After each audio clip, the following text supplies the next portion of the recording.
Buenas tardes. Muchísimas gracias por estar aquí hoy en la entrevista que hoy titulamos Infancia bien tratada, adolescencia bien encaminada. Y tenemos el gusto de estar con Leticia Garcés. Bueno, os voy a contar algunas cosas de Leticia, que me estoy leyendo este maravilloso libro que ha escrito ella, que se titula, lo veis, ¿no?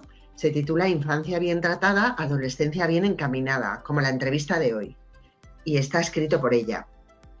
Y os voy a contar que Leticia es pedagoga por la Universidad de Navarra, se ha especializado en parentalidad positiva y en educación emocional, con el posgrado en educación emocional y bienestar en la Universidad de Barcelona y el máster en inteligencia emocional de la UNED, entre otros estudios.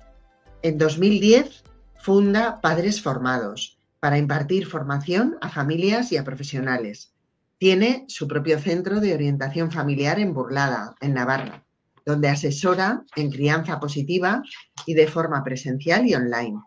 Desde 2012 organiza eventos de educación. Es profesora en el Experto Universitario en Inteligencia Emocional de la UNIR. Es coautora de los cuentos y del disco Emociónate y autora del libro que estamos comentando, Padres Formados, Hijos Educados, de la guía Educar sin Miedo y del cuento Dragón Bolo saca el bolo. Podéis seguir a la autora en Instagram, Padres Formados, acabado con el 2, donde comparte contenido de sensibilización en buenos tratos a la infancia. Y bueno, pues yo lo primero, Leticia, darte la enhorabuena y agradecer todo tu trabajo en pro de la educación. Y concretamente, muchísimas gracias por haber fundado Padres Formados. Porque no solo has puesto el foco en los padres, que son los primeros educadores, sino sobre todo quiero agradecerte el haber creado una plataforma con recursos para ayudar a los padres, que al final la labor de los padres es insustituible en la tarea de educar a los hijos. Y me gustaría, antes de lanzarte la primera pregunta, destacar dos aspectos. El primero, la necesidad de formarnos como padres, ¿no? Porque es verdad que nadie nace sabiendo. Y es verdad que uno llega a ser padre o madre, perdona, sin preparación ninguna en la mayoría de los casos, a no ser que hayas estudiado una carrera como pedagogía, psicología, que te dé pistas a la hora de educar a los hijos, ¿no? Y es verdad que realmente invertimos muchas horas en nuestra preparación profesional para ser competentes técnicamente, para desempeñar con competencia nuestro trabajo profesional, pero al final, pues para llevar a cabo el papel más importante con el que dejaremos nuestro legado, que son nuestros hijos, no solemos priorizar esta formación. Y muchas veces esas carencias naturales se transmiten en la educación de los hijos. Ese es el primer aspecto que quería destacar. Y el segundo es que muchísimas gracias por el hincapié que haces ya en el título de tu libro, Infancia bien tratada, adolescencia bien encaminada, porque es verdad que la educación empieza antes, empieza desde luego en el hasta en el momento de la concepción, ¿no? O sea, en el propio embarazo, cómo influye la psicología de la madre, la serenidad con la que lleve ese embarazo, etcétera, etcétera, ¿no? O sea, que todo deja huella y todo influye. A veces solo nos preocupamos de buscar recursos educativos en el momento de la adolescencia, que es una etapa de cambio y muchas veces estallan los problemas porque, entre otras cosas, perdemos el control. Y no nos damos cuenta de que hay que enfocar la educación desde mucho antes, ¿no? Bueno, por eso me gustaría ya lanzarte la primera pregunta.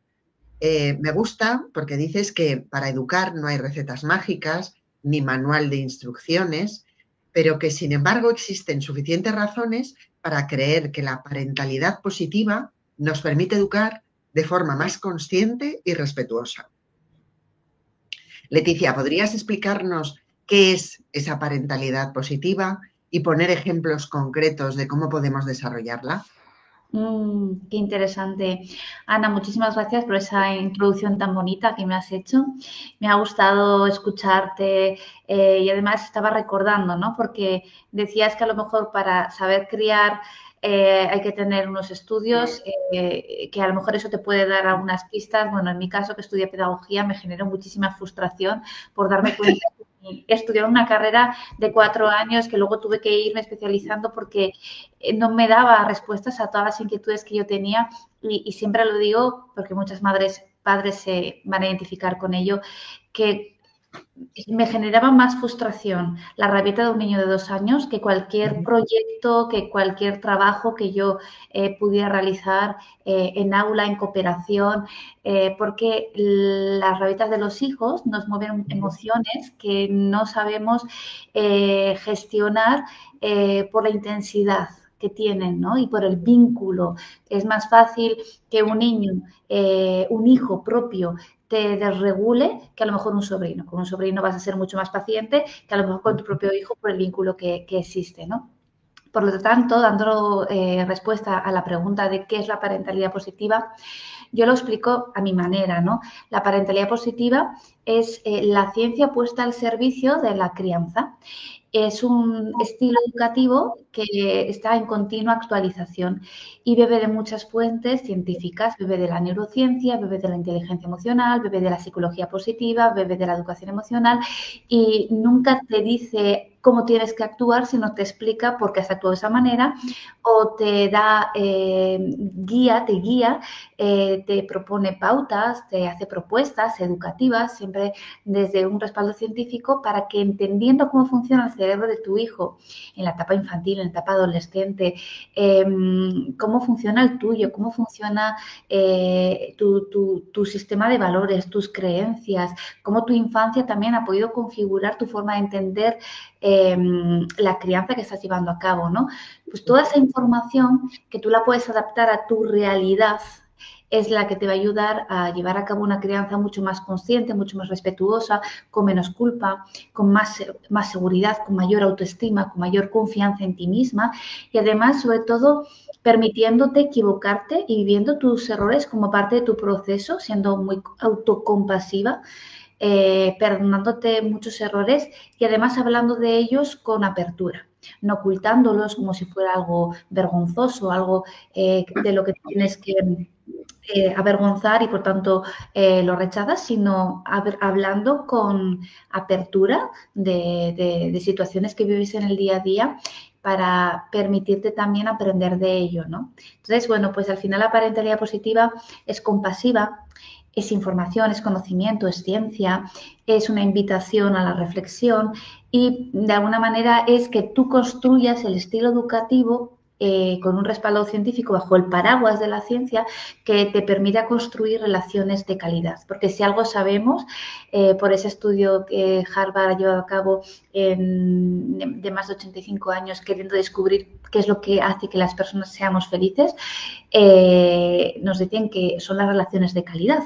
Pero esas relaciones de calidad se tienen que construir y se construyen desde la primera infancia, creando apegos seguros, creando vínculos afectivos, desarrollando competencias emocionales, con lo cual, si queremos que nuestros hijos e hijas sean felices, entonces desde bien pequeñitos les tenemos que enseñar a crear y construir relaciones de calidad. Pero es verdad que todas llegamos con nuestras mochilas emocionales, ¿no? ¿Y qué consejos nos podrías dar para educar sin miedo y sin culpa? Bueno, no se puede educar sin miedo y sin culpa, porque al final emociones primarias como puede ser el miedo o la tristeza y secundarias como puede ser la vergüenza o la culpa, están ahí porque en algún momento las has aprendido y además te han resultado útiles. A mí me gusta explicar los traumas que generan tanto sufrimiento desde una visión un poco más positiva, ¿no? Todos los traumas que tenemos, traumas con T mayúscula y traumas con T minúsculo, los traumas mayúsculos pueden ser, bueno, pues experiencias traumáticas, duelos, pérdidas, catástrofes naturales, algo que en un momento dado te ha podido generar un trauma importante, ¿no? Y luego hay pequeños traumas en la vida que aparentemente no son significativos, pero de alguna manera a ti te ha aportado un aprendizaje y tu cerebro ha considerado que es valiosa esa información, por lo tanto no la va a soltar.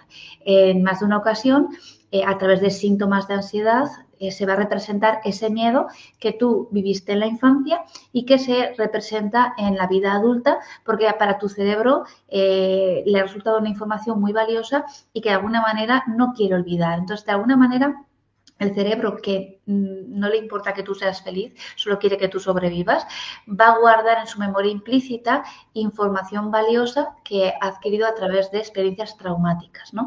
Puede haber experiencias dolorosas, de sufrimiento y traumáticas, no van a generar siempre traumas, pero han sido traumáticas. Entonces, cuando somos adultas, de repente se vuelven a representar en nuestra vida emociones muy dolorosas que conectan con experiencias que hemos vivido en la infancia de forma traumática. El abandono, el miedo a no ser amados, el miedo a no ser aceptados, el no saber hacer las cosas, la impotencia, la sensación de fracaso, de no valer, y todo eso se representa continuamente, ¿no? Entonces hay que hacer a veces un ejercicio desde esa madurez que uno va adquiriendo, esa conciencia, ¿no? Donde cuando yo me digo a mí misma, soy una mala madre, no lo voy a hacer bien, siempre me equivoco, soy un fracaso, ¿no? Esa forma de hablarnos muchas veces tan dura, hay que hacer un ejercicio en el que nos quitamos etiquetas, ¿no? Yo no soy una mala madre, sino que me he equivocado, he tomado una mala decisión, no he valorado tal cosa, no he sabido dar una mejor respuesta a mi hijo, estoy aprendiendo, yo también tengo mi proceso. Entonces hay veces que hay que aprender a quitarse etiquetas. Otras veces hay que identificar a través de los síntomas que tu cerebro tiene un mensaje para darte. Por ejemplo, cuando algo te genera mucha ansiedad, mucho miedo, ¿no? ¿Qué es lo que se está moviendo ahí, ¿no? ¿A qué tenemos miedo, ¿no? Tenemos miedo a no ser amadas, a no amar de una forma digamos, bien tratante, qué es lo que se está representando ahí. Entonces, va a ser difícil que eduquemos sin culpa y sin miedo, a no ser que hagamos un trabajo personal donde pongamos conciencia a todo esto, lo aceptemos, le demos un lugar y entendamos que de vez en cuando se van a activar estos miedos y que los vamos a tener que, de alguna manera, ordenar en nuestra ser interior, ¿no? Porque, de alguna manera, ese niño interior se activa muchas veces para que lo abracemos, para que lo escuchemos, para que dialoguemos con él y para que le digamos, estate tranquila, todo está bien, yo cuido de ti. Y ese discurso interior, que para algunos puede ser difícil, ¿no? Hablar con uno mismo, ¿no? Esa conversación con uno mismo, pues a veces es muy sanador. Igual que sanador escribir un diario, hablar de tus emociones, expresar tus miedos, pedir ayuda. Bueno, todo eso son competencias emocionales que si las aprendemos de niños realmente nos hacen personas mucho más libres, mucho más naturales, más espontáneas, ¿no? Y cuando las aprendemos de mayores nos damos cuenta que tenemos un montón de resistencias, ¿no? Pues porque no queremos mostrar algunas partes de nuestra personalidad porque no las aceptamos, las rechazamos. Y es bonito este proceso, lo que pasa es que hay que acompañarlo. Igual que en el libro decimos infancia bien tratada, adolescencia bien encaminada, también podríamos decir adolescencia bien acompañada. Y eso nos lleva a una vida adulta donde podemos experimentar pues una mayor confianza en uno mismo, ¿no? Y en esa línea de mejorar, ¿no?, nuestras competencias emocionales, ¿cómo podemos aconsejar el no caer a veces en el proteccionismo, ¿no? O la diferencia que me encanta porque tú lo hablas en el libro, ¿no? Entre ser padres influencers, que entiendo que hablas de ese liderazgo, ¿no?, que hay que tener como padres, a la diferencia de padres colegas, ¿no? Entonces, bueno, si pudieras explicarnos o darnos algunos consejos, ¿no?, para estos dos aspectos.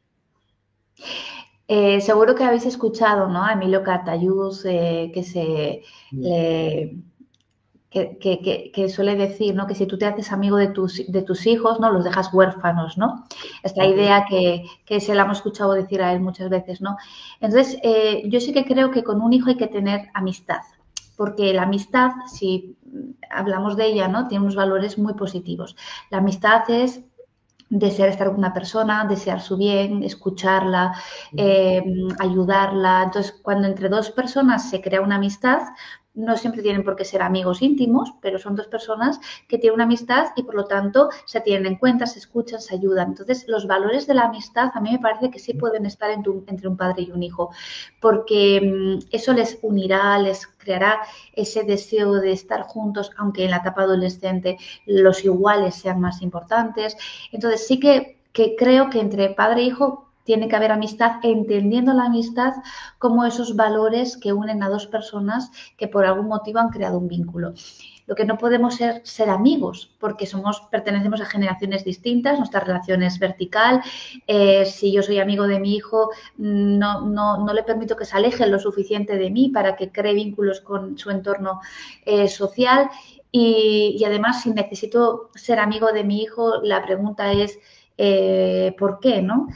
Si no cubro esa necesidad o ese deseo, esa carencia con personas de mi edad o por qué necesito tener esa relación tan estrecha, ¿no?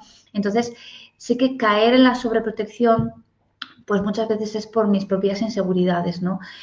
No quiero que le pase nada, no quiero que sufra, no quiero que sufra como yo sufrí, ¿no? De niño, mi adolescencia, quiero protegerle de que en el instituto pues vive algún tipo de bullying.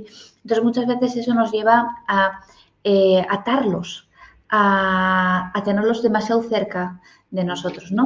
Entonces, ¿qué es lo interesante? Lo interesante es, por un lado, crear una bonita amistad, crear unos vínculos afectivos sólidos, entender que llegando a la adolescencia y que haya una cierta distancia puede ser hasta positivo, eso no quiere decir que, bueno, pues que no le vayas a poder ayudar, ¿no? Porque si hay confianza en el momento en el que tu hijo realmente necesita ayuda, va a acudir a ti, ¿no? Lo que no puede decir un adolescente cuando le pasa algo fuera de casa es mi madre me va a matar, ¿no? O ya verás cuando se entere mi padre, ¿no? No, es mi madre me va a entender. Luego, si hay que hablar de que hay que asumir una consecuencia porque me he metido en un problema y yo no pensaba, porque el adolescente no piensa en las consecuencias de sus acciones, ¿no? Es más impulsivo, más reactivo, su cerebro está en un proceso de obras. Hay una serie de comportamientos que son propias de la adolescencia, aunque tú creas que has educado a tu hijo de maravilla. Pero es que son características propias de la etapa. En unos adolescentes se van a ver más que en otros. Entonces, ese adolescente en muchas ocasiones se va a equivocar y va a priorizar la amistad y va a mostrar también lealtad a un amigo y eso le va a hacer meterse en problemas. Entonces, cuando de repente ya esté en el problema y no lo haya previsto y ya no haya vuelta atrás, entonces tendrá que pensar, ¿quién me va a entender mejor que mi madre? ¿Quién me va a ayudar mejor que mi padre? Los voy a llamar y luego voy a hacer frente a lo que ha sucedido y bueno, pues ya veré qué me toca asumir para reparar el daño que se haya podido ocasionar, ¿no?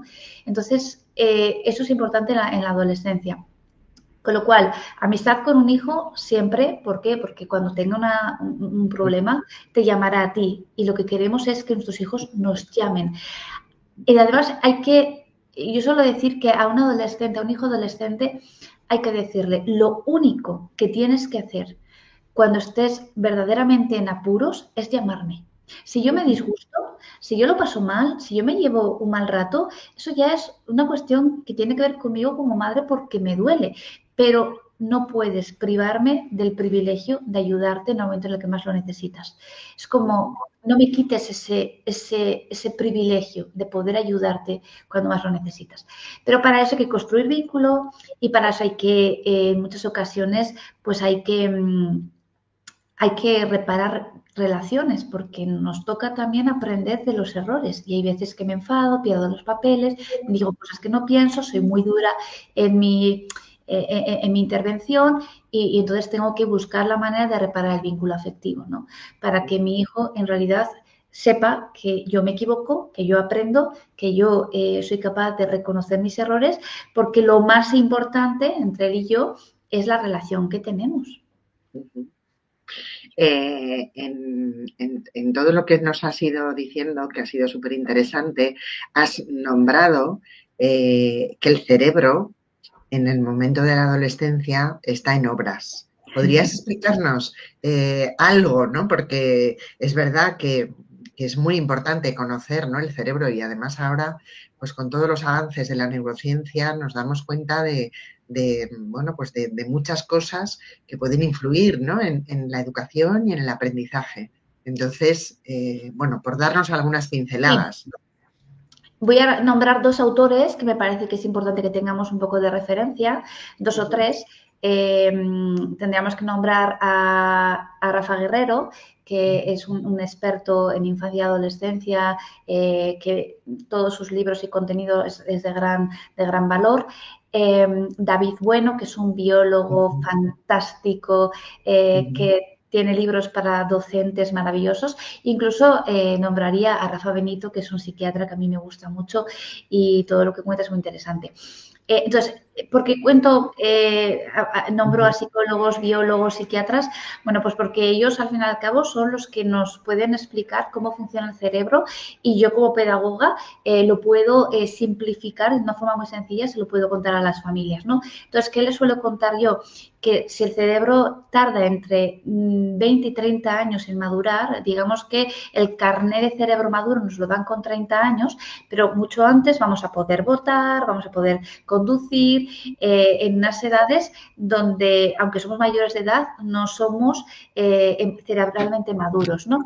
Cuando a veces decimos en plan chiste, ¿no? Hay personas que con 50 tampoco han madurado. Bueno, una cosa es madurar a nivel cerebral y otra cosa es cómo hayas madurado tú a nivel persona, de tu personalidad, cómo haya evolucionado a lo largo de los años. Entonces, por un lado, el cerebro necesita entre 20 y 30 años. ¿Qué quiere decir esto? Que cuando tenga 3 y 4 tendrá una amígdala muy desarrollada y un prefrontal todavía sin desarrollar. La amígdala desarrollada, ¿qué nos quiere decir? Que el niño va a ser muy reactivo y va a tener rabietas muy impulsivas, muy irracionales, comportamientos muchas veces que nos va a costar entender y acompañar, porque quien está dominando en ese momento es una parte más primitiva. El niño va a ir evolucionando y madurando, y acercándose a los 20 años va a poder contar con un prefrontal mucho más maduro. El prefrontal es donde están las funciones ejecutivas, la capacidad de pensar, de reflexionar, de planificar, de organizarse, de tomar decisiones mucho más maduras, y aún así aún le quedará una década para seguir madurando. ¿Esto quiere decir? Que depende de la edad que tenga mi hijo, voy a tener un niño más inmaduro, más reactivo, más amigdalar, donde en cuanto se frustra, si no tiene recursos suficientes para regular esa frustración, pues tendrá conductas mucho más reactivas. Y cuando llega la adolescencia, cuando parece que ya se puede dialogar con él, ya se puede razonar, nos encontramos que ese cerebro tiene como un retroceso. ¿Por qué? Porque a nivel cerebral todavía necesita madurar algunas regiones, y el adolescente no cuenta con ese freno, no se puede autorregular. Por eso yo tengo que seguir siendo el prefrontal de ese niño y de ese adolescente. Es decir, la diferencia va a ser que un niño pues tiene un cuerpo más pequeño, parece que es más inocente, que sabe menos cosas, tiene menos lenguaje, y ese adolescente pues se ve que ya tiene más madurez, ¿no? Ha desarrollado el cuerpo, pero a nivel cerebral sigue estando en un proceso de cambio, con lo cual las características que vamos a ver en un adolescente tienen que ver con la falta de freno, la falta de autocontrol, la falta de regulación emocional. Más impulsividad, no van a pensar tanto en las consecuencias de sus acciones, no van a tomar decisiones que les conviene, van a priorizar el grupo de iguales, la opinión de los padres no va a ser tan importante, se van a saltar las normas, los límites, van a estar muy cómodos en la novedad, porque va a generar mucha dopamina, van a tener cerebros con mucha dopamina, por eso son muy fácil de manipular, y para las redes sociales, la tecnología, los videojuegos, pues son vulnerables y pueden generar adicciones. Entonces, teniendo en cuenta esto, que tenemos un cerebro en obras, un prefrontal todavía sin madurar y una amígdala hiperdesarrollada, como padres y como madres tenemos como que olvidarnos de la altura, de la fuerza, ¿no? De la voz, y decir, bueno, cerebralmente sigue siendo todavía un niño. No por eso voy a sobreproteger, no por eso voy a consentir, no por eso voy a permitir, sino que voy a comprender. Y una vez que comprendo, voy a poder ser mucho más clara cuando me dirijo a mi hijo, mucho más firme, tomar decisiones mucho más concretas, saber cómo comunicarme con un adolescente, vamos a ganar todos, porque si yo entiendo el idioma de mi hijo, solamente tengo que perfeccionarlo un poco para ser más clara cuando me dirijo a él, ¿no? Entonces, todo esto tiene que ver con el cerebro y luego tiene que ver con mi intención de mejorar la relación con ese adolescente, porque ¿qué pasa? Que el adolescente muchas veces no nos genera tanta ternura, no nos agrada abrazar tanto, parece que le salen unos pinchos y que se convierten en unos erizos y son difíciles de abrazar, porque cuando eran chiquiticos eran como unos cachorricos, que esa piel tan agradable que nos apetecía abrazar y ahora, claro, intentarlo intentas, pero cuando te rechazan tantas veces dices, bueno, pues ya ni lo intento. Entonces también cambiar la mirada, cambiar digamos, esa comprensión, ¿no?, del adolescente que te permita entender que más allá de la conducta, más allá de la vestimenta, más allá del cuerpo que han desarrollado, sigue habiendo un cerebro vulnerable necesitando tu presencia, tu acompañamiento para madurar. Pero hay que saber qué tan cerca puedo estar y dar un paso para atrás y un paso para adelante, ¿no? Al final hay que usar el humor hacia los hijos, usar muchas veces mayor margen a la hora de pedir las cosas, ¿no? Marcar objetivos y sobre todo relativizar y elegir batallas. Porque no de elegir batallas me parece fundamental. Sí, relativizar y elegir batallas. Realmente me apetece a las 11 de la noche meterme en un conflicto porque no ha recogido la habitación cuando yo se lo he dicho a las 7 de la tarde.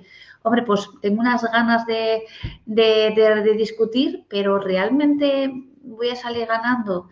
El objetivo educativo del orden, del bienestar, de la organización, se va a aprender ahora a las 11 de la noche con toda esta rabia que yo tengo. No, pues si aprendo a relativizar, priorizar bien, ¿no? Elegir batallas, diré, bueno, mira, pues comunicaré, ¿no? Esperaba que la habitación estuviera recogida, veo que no lo está, esto no es algo que ahora vaya a resolver contigo, lo tengo pendiente y sí, bueno, estoy disgustada, pero buenas noches y que descanses. Bueno, pues esa es una forma de hacerlo. Genial. Y en esa línea de lo que estamos hablando, o sea, tú en el libro hablas también del castigo, ¿no? Y es inevitable muchas veces para poner límites. O sea, me llama la atención porque en el libro dices, ¿sabías que el castigo no es aquello que le quitas para que aprenda, sino que es el cariño que le retiras cuando te enfadas? Claro. Bueno, me gustaría Claro. también, como estamos en materia, Sí, que sí, comentaras también sí. esto. Es uno de mis temas favoritos. Tengo temas favoritos, este es uno de ellos y no me canso de explicarlo. El castigo es lo que te quito y lo que no te doy. Te quito lo que más te gusta, que en este momento, por lo que veo, son los videojuegos. Cuando eras más pequeño, a lo mejor era un juguete. Te quito lo que más te gusta, ¿vale? Y no te doy lo que más necesitas, que es el cariño. El cariño que se puede representar en ese momento con un poco más de paciencia, con una escucha activa, con un poco más de comprensión por mi parte, con una actitud pues un poco más flexible, ¿no? Porque una cosa es ceder y otra cosa es ser flexible. Ceder es cuando ya no puedo más, haz lo que quieras, que a mí me da igual. Vamos, como si te comes toda la tarta de chocolate y luego te duele la tripa. Y ser flexible es a veces entender que pues tengo que estar de acuerdo en ampliar un poco el margen porque en realidad no hay mucha diferencia y bueno, no va a ningún lado. Entonces, ser flexible es estar abierto pues al diálogo y a tomar decisiones, ¿no? Teniendo en cuenta también pues más aspectos, ¿no? Entonces, hay una diferencia entre el castigo, el límite y las consecuencias, pero a mí me gusta explicarlo de esta manera, seguramente otra autora lo explicará de otra, ¿no? Para mí la diferencia principal es que la consecuencia de los castigos no son las, o sea, la alternativa a los castigos no son las consecuencias, sino son los límites. Entonces, un castigo es algo que en realidad para aprender no lo necesitamos, pero sí que lo podemos utilizar con adultos. Tú cuando pasas el límite de velocidad y te viene una multa, no por eso vas a ser ni más responsable, quizás estarás más atento en carretera, pero solamente en la zona donde te pusieron la multa. ¿Por qué? Porque no quieres volver a pagarla.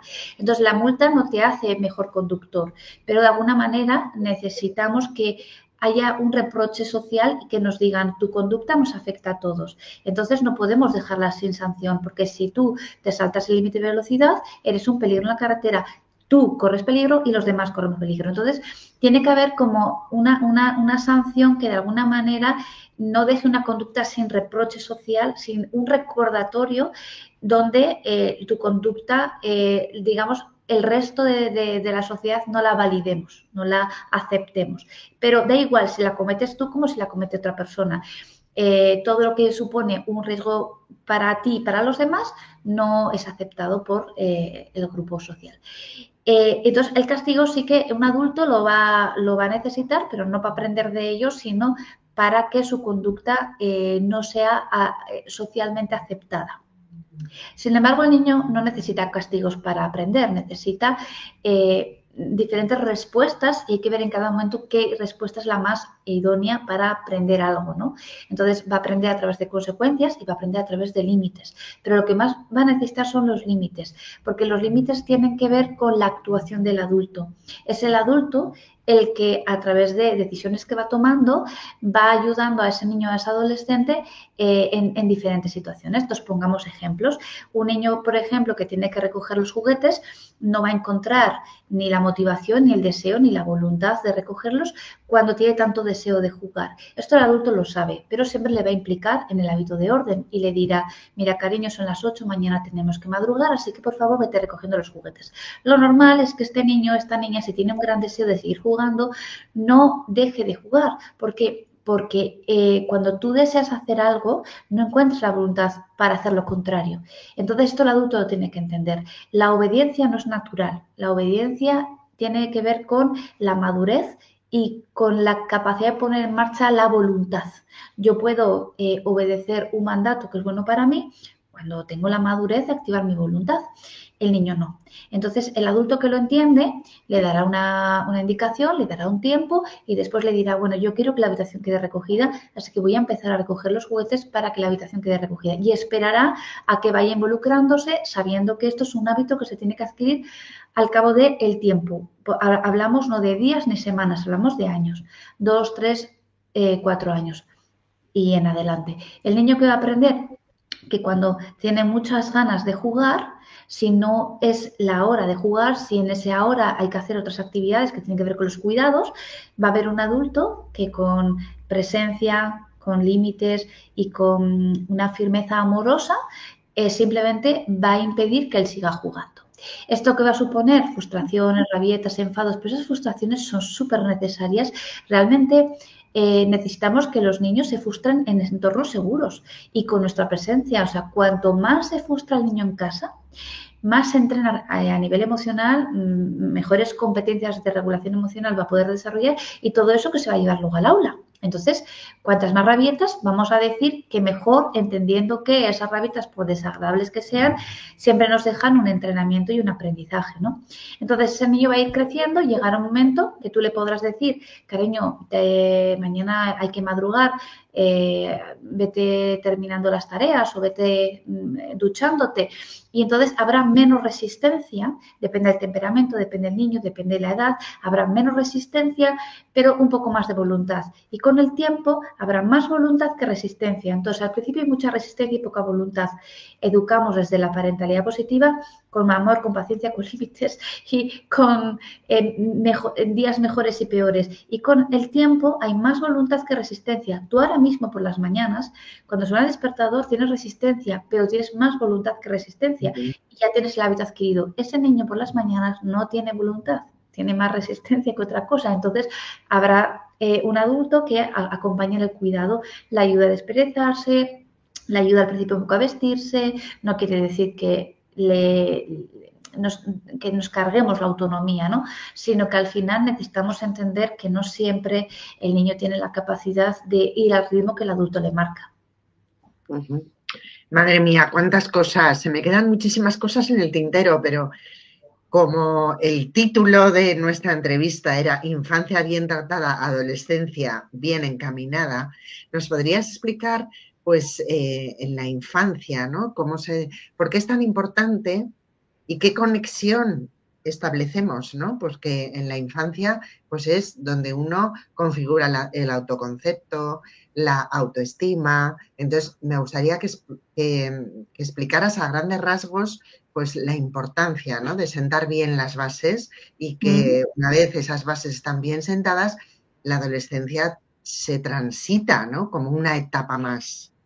Sí, te lo dice madre de adolescentes, que tengo ya hijos de 14 y 18 años y ya he pasado por muchas etapas, con lo cual he tenido que aprender muchísimo, he disfrutado, he llorado, he aprendido, me he equivocado, ¿no?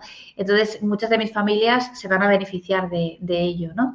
Yo suelo decir que la adolescencia empieza cuando tienes un bebé en brazos, porque en realidad una adolescencia es un cerebro bien conectado. Un cerebro bien conectado son redes neuronales que se han ido construyendo a través de experiencias. Entonces, todo lo que tú quieres enseñar a nivel de gestión emocional, le tienes que dar al niño la oportunidad de experimentarlo. La empatía no es algo que le explicamos al niño, lo podemos ver en un cuento y podemos hablar de la empatía, pero al niño no se le explica lo que es la empatía, el niño experimenta la empatía. Cuando es un bebé, está llorando y tú lo atiendes de la mejor manera posible y le das tu calma para que él experimente calma. Y cuando él experimenta calma, dice, no sé qué es esto, pero me gusta y lo deseo. Entonces lo busco y de alguna manera lo va a reclamar. Entonces, el primer año de vida vamos a crear apego seguro. Los niños que no han podido crear un apego seguro, pues habrán creado un apego inseguro, un apego evitativo, ansioso, ambivalente y desorganizado. El más traumático es el desorganizado. Pero supongamos que hemos creado un apego seguro. A partir del año, los 3 primeros años, la primera infancia, ¿no? Estamos también trabajando los vínculos afectivos, porque va a haber una madre, va a haber un padre, pero va a haber un entorno familiar y social que también esté con esa criatura, ¿no? Entonces van a crear vínculos de confianza, vínculos de cuidado, vínculos afectivos. Entonces el niño va a recibir cariño, va a recibir amor, va a recibir buenos tratos, va a recibir cuidados y va a entender que eso es algo bueno para él y le gusta sentirse así. Entonces va a ir buscando relaciones similares cuando a partir ya de los 6 años entramos en la socialización, ¿no? En los entornos escolares.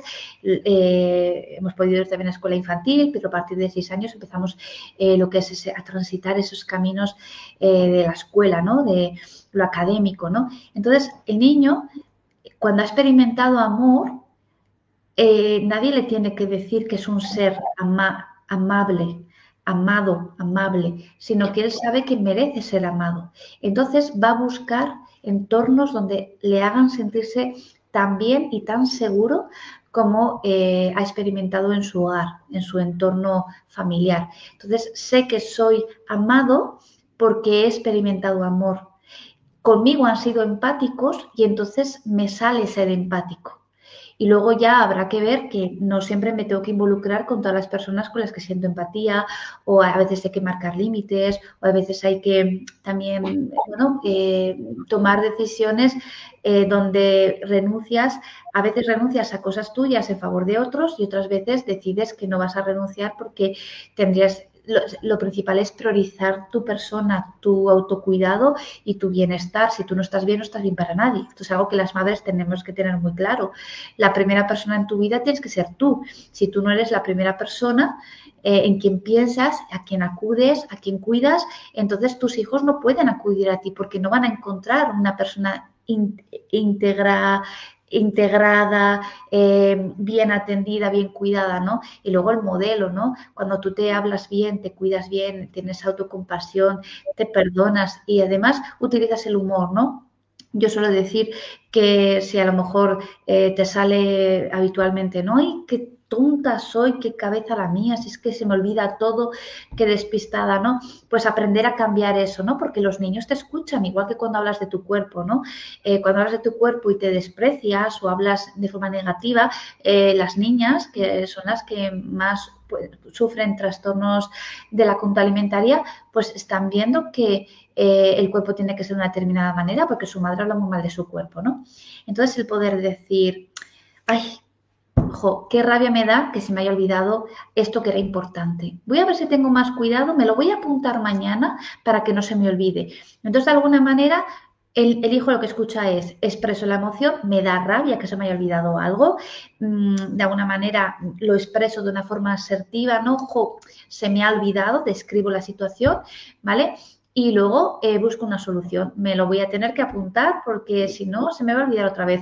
Y ya no digo qué tonta soy, ¿sí? Entonces, este ejercicio que te aseguro que por fácil que parezca, vas a ver cómo nos automaltratamos, ¿vale? Pues sería interesante de cambiar para que los hijos aprendan a través de nosotras, ¿no? Eso es la autoestima. La autoestima es, sé lo que es el amor porque lo he recibido en primera infancia y en mi adolescencia, con lo cual no sé no amar. Y además sé que merezco lo mismo de otras relaciones y yo también lo voy a dar, porque yo también voy a dar lo mismo que he recibido, porque la empatía la he sentido y la empatía la voy a sentir por los demás. Bueno, Leticia, me quedaría, vamos, nos quedaríamos aquí horas y horas porque yo me había preparado, como bien sabes, un guión y es que por Sí, supuesto que vamos, me quedan muchísimas preguntas en el tintero. sí, Pero sí. bueno, tenemos la suerte de tu plataforma, ¿no? De Padres Formados. Tenemos la suerte de que hayas hecho este ejercicio impresionante, que es este libro, que es un recurso maravilloso que yo aconsejo a todas las familias y a todos los padres, y porque además está muy, muy bien documentado y además está explicado de una forma muy cercana Sí, y muy fácil, ¿no? Muy asequible sí. para todo el mundo, ¿no? Tengas o no estudios específicos Mm.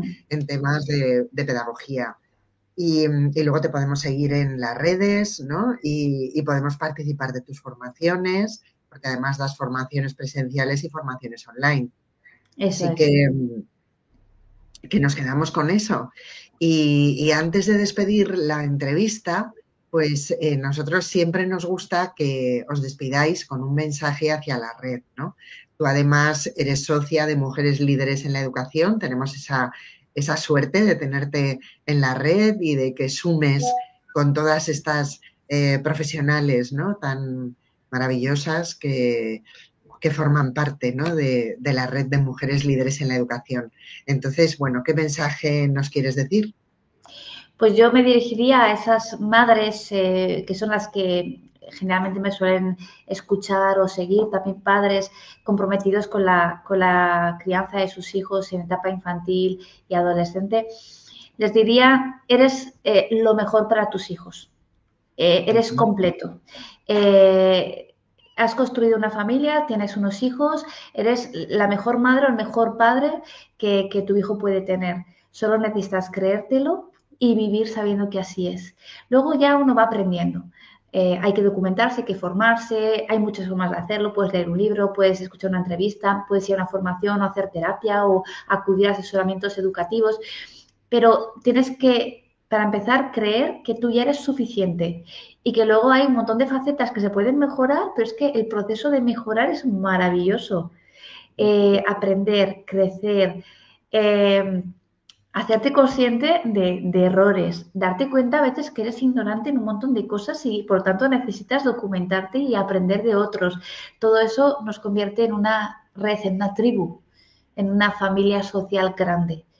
Entonces, estemos abiertos a aprender lo que la ciencia tiene para decirnos, porque si educamos con ciencia no necesitaremos tanta paciencia. Me encanta, me encanta.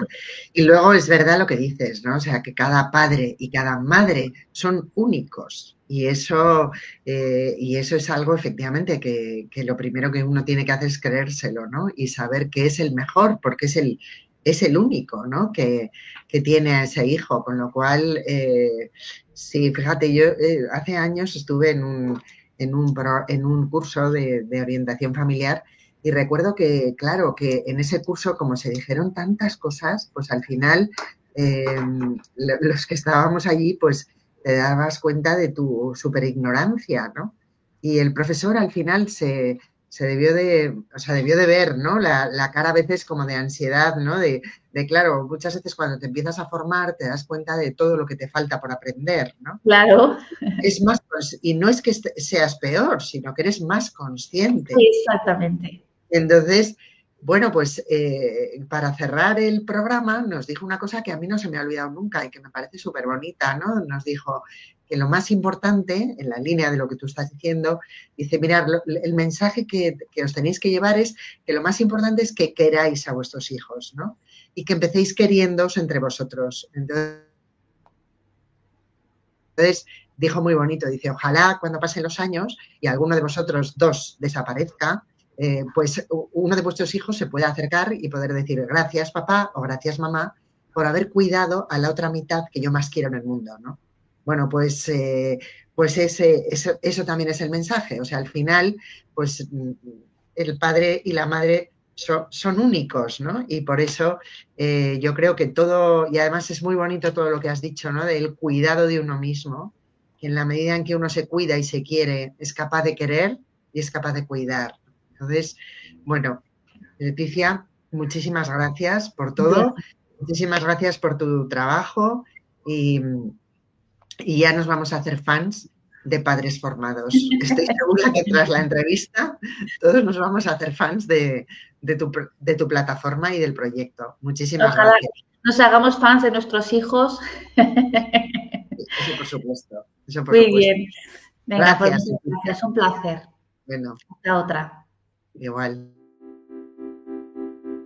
Ellas las que crían y educan, pero casi siempre en la sombra. Pocas han podido ejercer un claro liderazgo, a pesar de ser maestras en las escuelas, pedagogas en casa y educadoras en todas partes, pero también ha habido y habrá líderes en la educación del siglo XXI. Cuando yo me planteo escribir este libro, me doy cuenta de que hay muchas publicaciones que hablan de la mujer política, de la mujer empresaria, de la mujer directiva, pero he hecho en falta una publicación que hable de la mujer líder en la educación. Y por eso emprendo este proyecto, una comunidad educativa, una comunidad de mujeres líderes en la educación. Y todas las personas que queráis participar, ¿no?, de esa comunidad de mujeres líderes en la educación, pues estaré encantada de recibiros, ¿no?, y de escucharos y de compartir con vosotros proyectos.